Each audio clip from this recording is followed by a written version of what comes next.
L'amiral Philippe de Gaulle, fils du général de Gaulle, nous a quittés à l'âge de 102 ans. Il est décédé cette nuit à l'Institution nationale des Invalides, dont il était pensionnaire depuis 2 ans. Philippe de Gaulle a été sénateur de Paris entre 86 et 2004 sous l'étiquette RPR, puis de l'UMP. Il s'était engagé dès 1940 dans les forces navales libres françaises. Le sens du devoir n'avait d'égal que l'élégance et la modestie, vision, honneur et simplicité. C'est cela finalement le gaullisme, les mots de Pierre de Gaulle, fils de l'amiral. Est-ce que vous vous sentez toujours gaulliste ? C'est quoi être gaulliste ? Voilà une bonne question. Si je la posais à la jeune génération, c'est quoi être gaulliste ? Que répondrait-elle, cette jeune génération ? Alors nous sommes avec qui pour le moment ? Nous sommes avec Jacques Vendroux ? Oui. C'est bien cela ? Jacques, vous êtes le petit-neveu du général de Gaulle. C'est quoi être gaulliste, Jacques Vendroux ? Bonjour. C'est d'abord la République, tout simplement.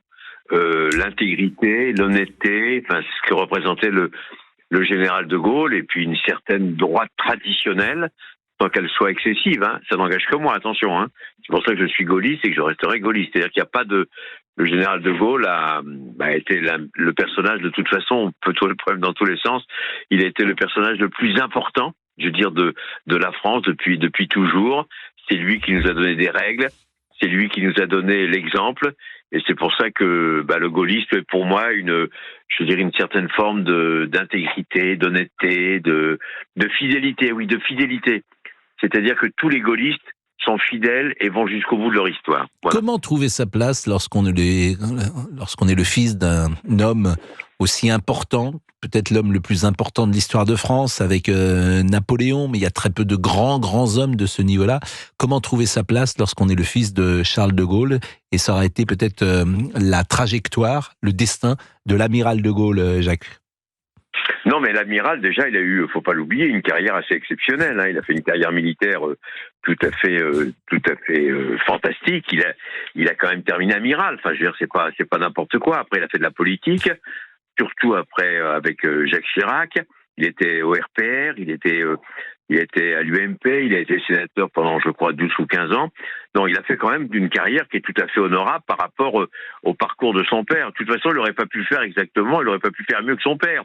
Son père, il a libéré la France et il a été président de la République. Donc, c'est difficilement, on pouvait pas faire mieux. Donc, lui, il a fait exactement ce qu'il avait envie de faire. Et puis surtout, puisque vous me donnez l'occasion d'en parler, moi, j'ai eu la chance de le côtoyer quand j'allais en vacances à Colombey dans les années 60. C'était quelqu'un comme son père, de très simple, de très gentil. On n'avait pas l'impression que c'était le fils du général de Gaulle.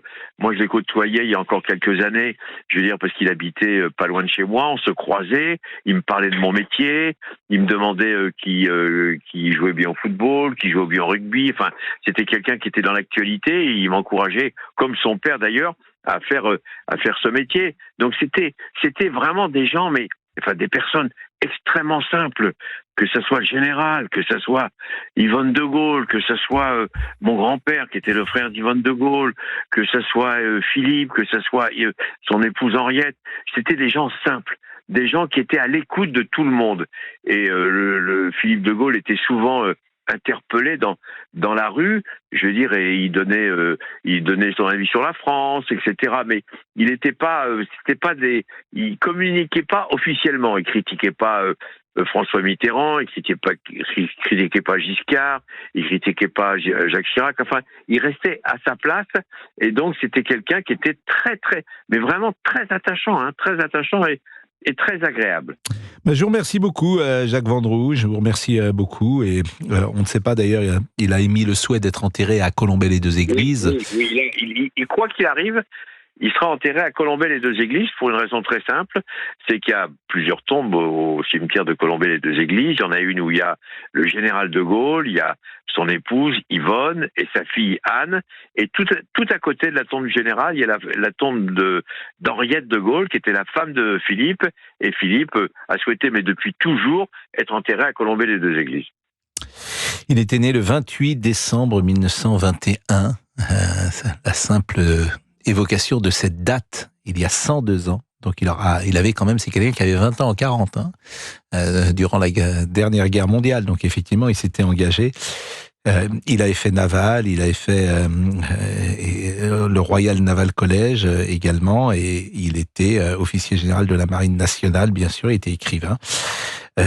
Philippe de Gaulle, et il est donc mort aujourd'hui ce 13 mars Merci Jacques Vendroux, on va marquer une pause. Je crois que nous allons être, Laurent Tessier, tout à l'heure en direct, peut-être avec Yves de Gaulle. Oui, exactement, le fils de l'amiral Philippe de Gaulle et petit-fils du général. Qui nous fait l'amitié de venir témoigner dans des circonstances évidemment particulières et douloureuses, sans doute. Donc, nous serons avec lui dans une seconde. Pascal Yves de Gaulle. Et je remercie Yves de Gaulle, le fils de l'amiral Philippe de Gaulle, petit-fils du général de Gaulle, d'être avec nous. Bonjour, monsieur de Gaulle. Bonjour à tous. Et permettez-moi, au nom de toute la maison Europe 1, de vous présenter nos condoléances. Puisque c'est un moment douloureux que vous vivez. Votre père est décédé ces dernières heures. Il est décédé aux Invalides. Et on ne sait pas exactement d'ailleurs dans quelles conditions il est décédé. Il avait 102 ans. Il est parti, j'ai envie de dire, d'une mort naturelle, monsieur de Gaulle ? Il est parti d'une mort tout à fait naturelle, très paisiblement, un petit peu après 2 heures du matin. Il s'est endormi et il ne s'est pas réveillé.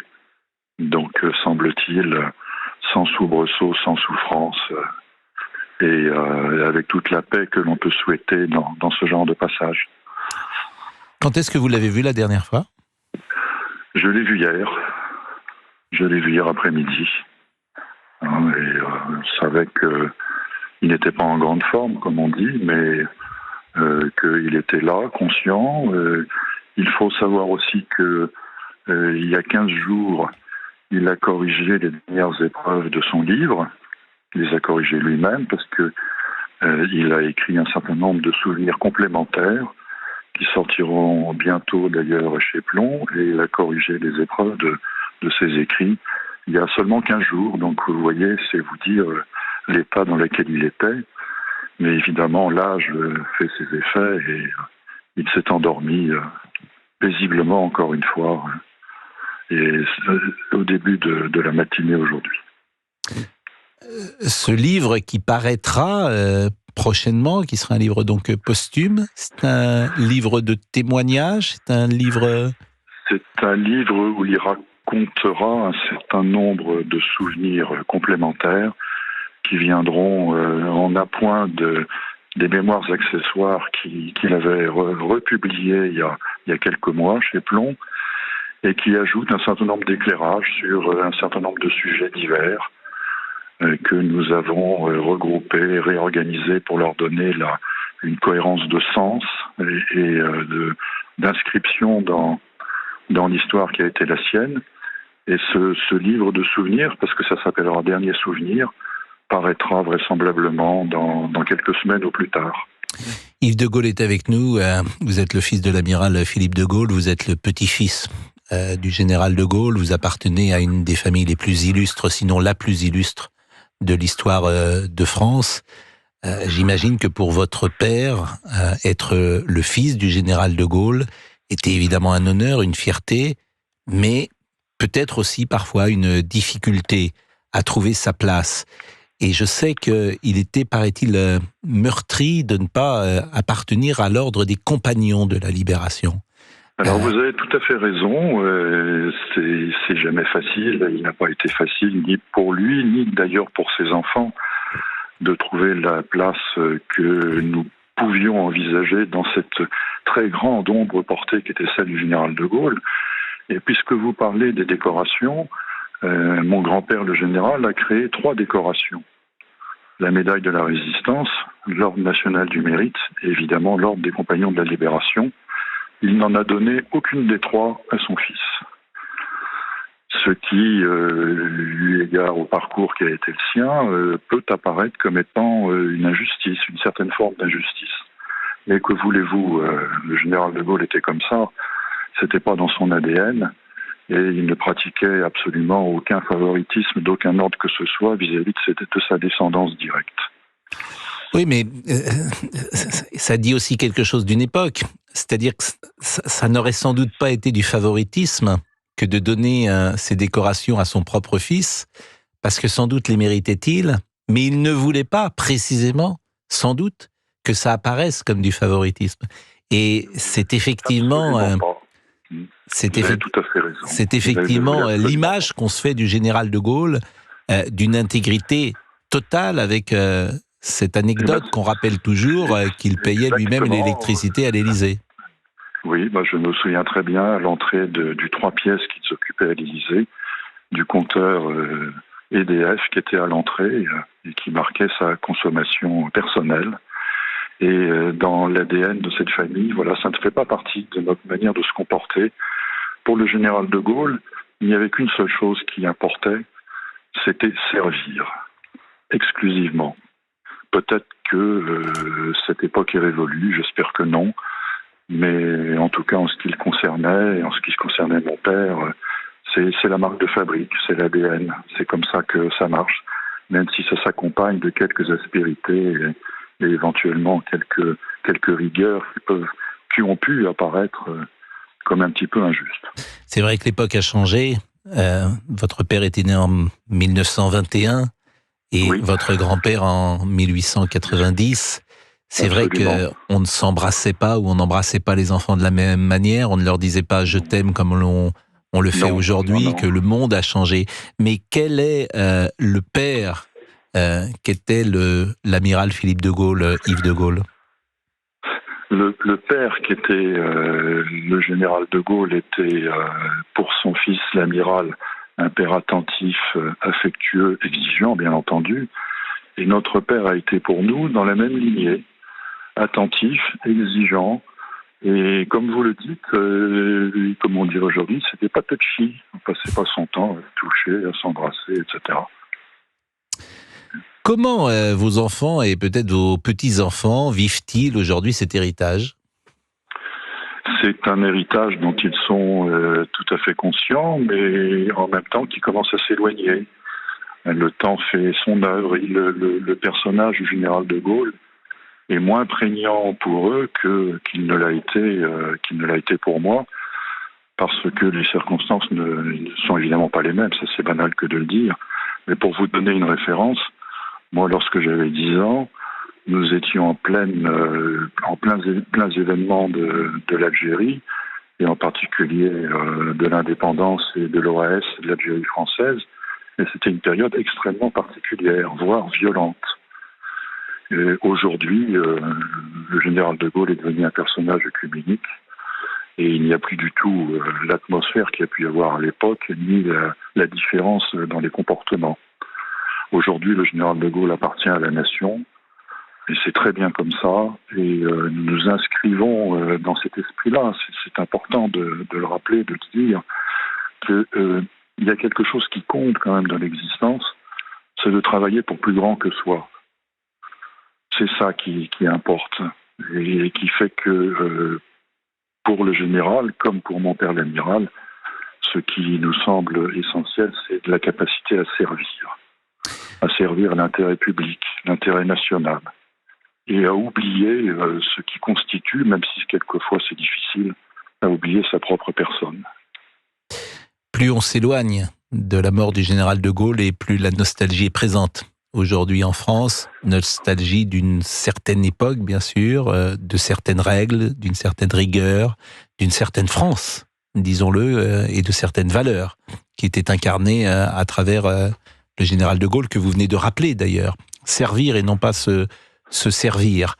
Il n'y aura plus de Gaulle aujourd'hui dans votre famille qui est tentée par la politique, puisque je sais qu'à un moment, le choix a pu exister, ou l'envie, le désir a pu exister?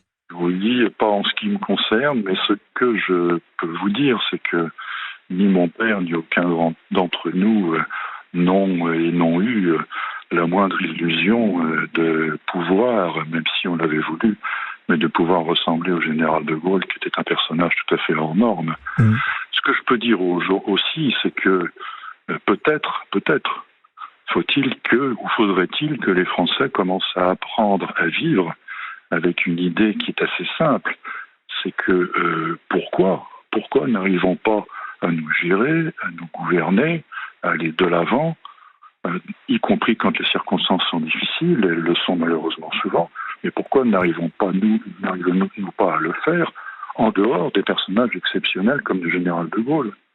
Peut-être est-il temps que le peuple français devienne adulte. peut-être est-il temps qu'on cesse de se complaire en disant « Ah, s'il était là, s'il revenait, tout serait différent ». Non, mais c'est vrai que la société a changé, elle est très différente, puisque si je voulais la résumer, je dirais que c'est la société des individus aujourd'hui, alors qu'avant, effectivement, c'était une société plus collective qui acceptait, pourquoi pas, certaines choses au nom d'un collectif, et qu'aujourd'hui, chaque individu souhaite pour lui des droits nouveaux, sans penser forcément j'allais dire à son voisin, mais en tout cas à l'ensemble de la France. Alors, ce que je vous propose, c'est peut-être de marquer une pause, si vous êtes d'accord, monsieur Yves de Gaulle, et de revenir et de prolonger cette conversation. Je vous remercie grandement. J'ai vu ce matin, en préparant l'émission sur CNews, un document que vous devez connaître. Vous devez avoir une dizaine d'années avec vos frères. Vous êtes au Bois de Boulogne, c'est peu avant Noël. Et vous êtes avec votre mère dans les rues de Paris et de Boulogne. Et c'est un reportage qui présente la famille de Gaulle, alors que le général est en train ou va revenir aux affaires. Je ne sais pas si vous connaissez ce document qui est tout à fait saisissant, où on vous voit près du Bois de Boulogne. Oui, je le vois, je l'ai en mémoire. Effectivement, c'était un moment, pour nous, qui était encore une fois, je le rappelle, un petit peu difficile vu les circonstances. Vous êtes une fratrie de 4. Oui, nous sommes 4, oui. Tout à fait. Et donc l'amiral de Gaulle était le fils du général de Gaulle. Vous-même donc êtes dans une fratrie de 4. Et aujourd'hui, la lignée, combien de descendants directs du général de Gaulle sont sur cette terre aujourd'hui ?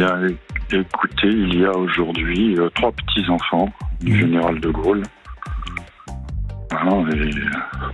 Donc, 3 petits-enfants. Oui. Je pensais aux arrières. Oui, je pense que les auditeurs avaient rectifié. Oui, absolument. Et donc, il y a 3 arrière-petits-enfants après les 4 petits-enfants que vous êtes. Après les 4 petits-enfants, absolument. Et ceci sans compter, évidemment, les enfants de Anne de Boissieu, ma cousine, qui a elle-même plusieurs enfants. On marque une pause et merci d'être avec nous, Yves de Gaulle. Je vous en prie. À tout de suite. Avec vous de 11h à 13h sur Europe 1. L'amiral de Gaulle, Philippe de Gaulle, est mort cette nuit. C'est un morceau de la Croix de Lorraine qui est décédé. Et nous sommes avec Yves de Gaulle, son fils, qui l'a vu hier. Et je le remercie grandement d'être avec nous parce que ce sont des circonstances douloureuses. Vous l'avez vu hier. Est-ce que vous pouvez nous dire les derniers échanges, les derniers mots peut-être que vous avez eus avec votre père ? Oui, très simplement. Il m'a demandé quand est-ce que sortait le livre qu'il vient d'écrire et dont je vous ai parlé tout à l'heure. Et il avait 102 ans, il s'est éteint cette nuit, et c'est vrai que on ne peut que souhaiter, lorsqu'on a 102 ans et une vie aussi riche, de quitter la vie de cette manière-là, sans souffrance, et dans une paix, sans doute, telle que ça s'est passé cette nuit, Yves de Gaulle. Il sera enterré à Colombey-les-Deux-Églises. Jacques Vendroux nous disait tout à l'heure qu'il y a plusieurs tombes, parce que la tombe du général, il ne sera pas avec son père. Non, il ne sera pas avec son père, il sera en face de la tombe de ses parents, dans le même caveau que ma mère, que ma maman. Eh bien, je vous remercie beaucoup, Yves de Gaulle, et vraiment, je vous renouvelle notre sympathie, notre empathie, notre admiration également pour votre famille, qui a tant compté. Si nous sommes là aujourd'hui, si je suis là derrière ce micro, c'est parce qu'un homme, en 1940, dans une aventure absolument folle, avec des compagnons de la Libération, qui est un des ordres les plus fascinants que je connaisse, 1200 personnes. Il y a quelques villes, 1200 personnes. Le général a reconnu 1200 personnes qui avaient participé à sauver la France, 1200 personnes. Et cette aventure, cette épopée, est une des plus significatives de l'histoire, quasiment de l'humanité, puisque quand il part à Londres, il est tout seul. Cette histoire me fascine toujours, Yves de Gaulle, comme elle doit vous fasciner, vous. Elle est fascinante parce que l'appel du 18 juin est un incroyable cri de liberté que la résistance, sous toutes ses formes, extérieures et intérieures, allait remplir. Et c'est une épopée qui n'a pas d'équivalent. J'ajoute, pour clore un petit peu cette épopée-là, qu'au fond, le général de Gaulle, quand on regarde ce qu'il a fait, Et il a sauvé 2 fois la France. Non seulement il a sauvé 2 fois, mais en plus, à chaque fois qu'il l'a sauvée, il l'a laissée plus grande, plus riche et plus importante quand il est parti que lorsqu'il l'avait trouvée. Et ça, c'est quelque chose de tout à fait unique dans l'histoire de notre pays. Et la deuxième fois, c'est évidemment lorsqu'il revient le 13 mai 58 au pouvoir. Je vous remercie grandement. Et vraiment, je vous remercie grandement, Yves de Gaulle, d'avoir témoigné pour nous au micro d'Europe 1. Il est 11h37.